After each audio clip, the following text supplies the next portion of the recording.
everybody, it's Dr. Joe and Bumble Bear, and today I'm going to show you my 5-minute real-time shoulder exercises pain relief routine. So let's get started. Disclaimer alert, disclaimer alert.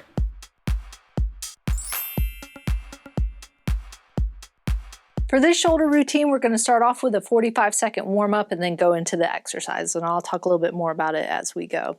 So for the warm-up, let's just start off with some circles, some shoulder circles. You can go backwards, you can go forwards or clockwise, counterclockwise, just to get those loosened up a little bit.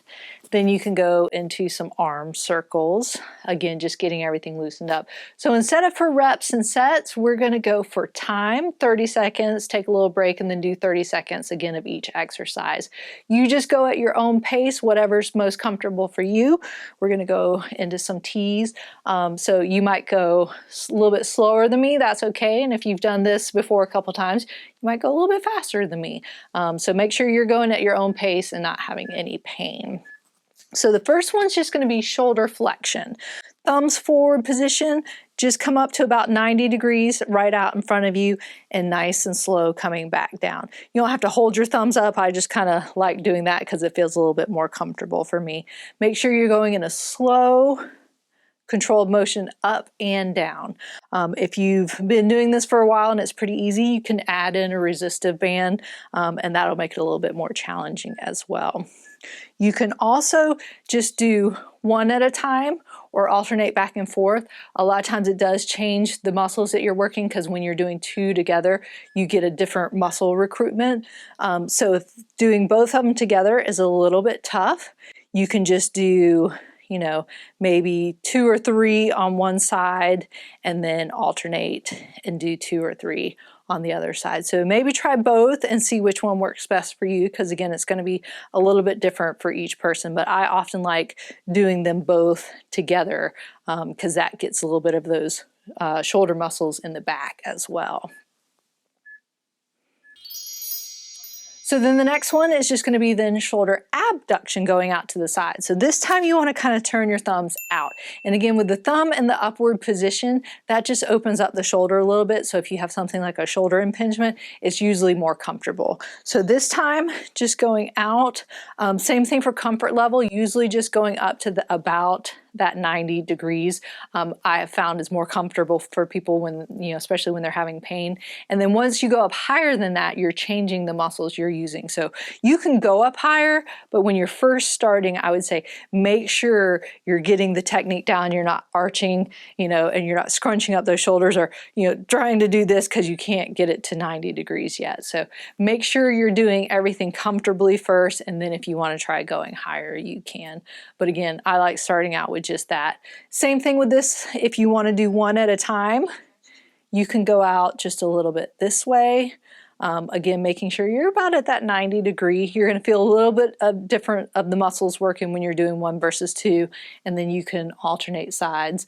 But that abduction is just going in a plane out away from your body like that. And then again, if you want to do them both together, you can do that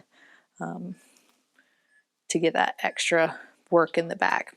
So then the next one is just going to be what we call shoulder scaption, which is following the scapular plane or the shoulder blade plane. So it's not out to the side, it's not in the front, it's about in between, like about a 45-degree angle.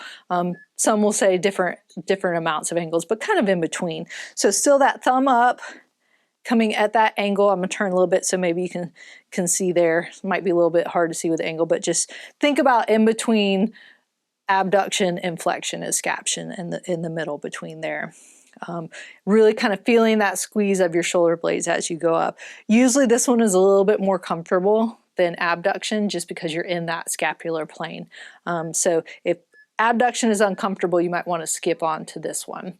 And same thing, you can do them alternating one at a time if you want to, really just to get that motion. But again, keeping that thumb up, kind of, you know, not out here, not up here at that angle, bringing it up this way, about that 90 degree until you feel really comfortable with it.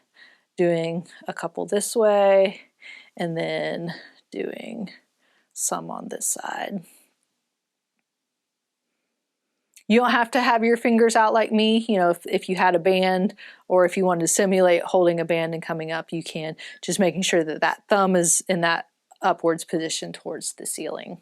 So the next one is just going to be a simple shoulder squeeze or a scapular squeeze. The important part to remember is keep your shoulders down. You want to imagine that someone's hand is on your spine and you're trying to squeeze those shoulder blades, pulling them in towards your spine. So really kind of squeezing back this way.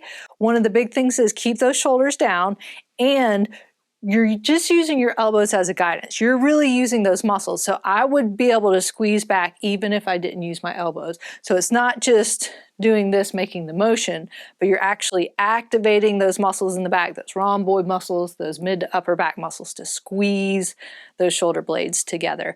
You can do it continuously like I'm doing now, or the next round we'll do maybe a 3 to 5 second hold. Really get that squeeze, really get those muscles activated. But again, trying to keep those shoulders down, because a lot of times people will come up like this, and that's changing the exercise. So then coming back, squeeze and hold, you know, that 3 to 5 seconds, then relaxing. If I did want to use my elbows, if I wanted to get all muscles working, then same thing, just kind of squeezing back like I'm trying to get those shoulder blades touching together near my spine, and then relaxing. But I kind of like the guidance of the elbows. But if you feel like then you're not activating your muscles as much, try it a little bit without the elbows.